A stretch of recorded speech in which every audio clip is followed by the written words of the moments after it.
In this video we're going to be talking about electric fields and conductors. This video has a lot of concepts that are tricky to understand, so you might want to review a couple of times and have a look at the slides and the textbook notes as well.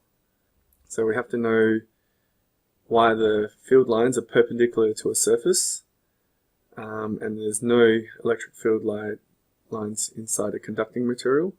And we also have to sketch electric field when uncharged conducting spheres are placed in a region between two plates. If we've got a conductor, so this just could be a metal sphere, if a conductor has a static charge on it, an equilibrium exists. So the word static means non-moving, so this means the charges are just stationary.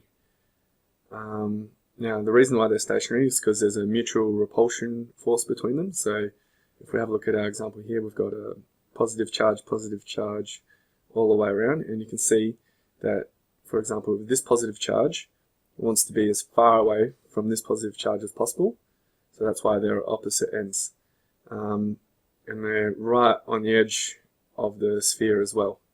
Now remember, this is in 3D space, so when we've got all the charges around, the charges are equally distributed, meaning they want to be as far away from each other as possible. So when we have multiple charges in the space, like in this diagram, they are all equally distributed as far away from each other as possible. And this principle will apply for the next few examples as well. Now, because the charges are equally distributed, a stable electric field is produced around the conductor. And we can see that the distance between these field lines at this location and this location is different.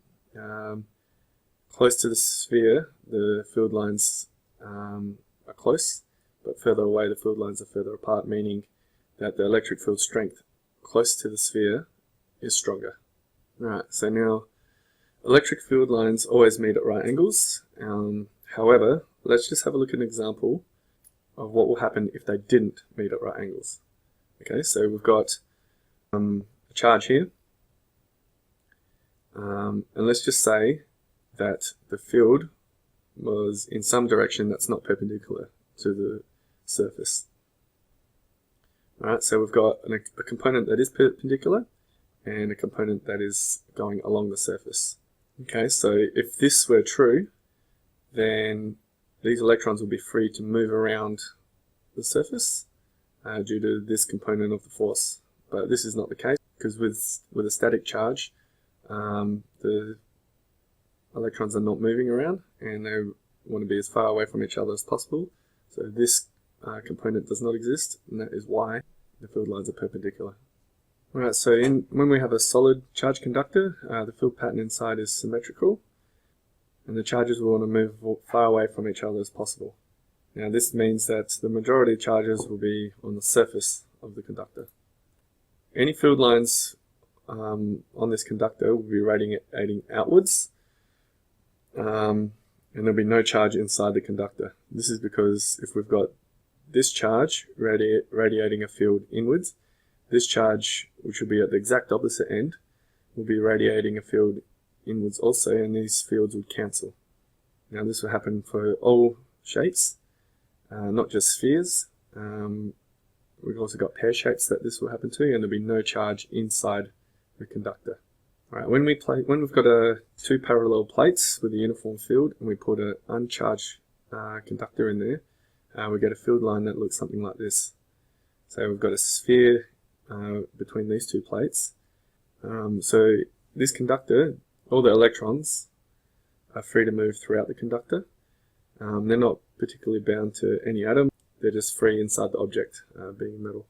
When the uncharged sphere is introduced between the plates, all the free electrons move to one side, and that makes one side more negative and one side more positive.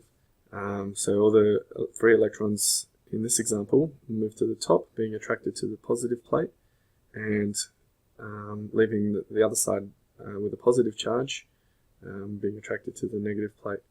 Now you can see what happens to the field lines. It is still relatively constant at the edge, but as we get closer to the sphere, we get this effect. It is important to know this, as it might be an exam question, so you can memorize this diagram. Now, it is also important to note that there are no field lines inside the conductor still, and all field lines still meet at right angles to the surface of the conductor.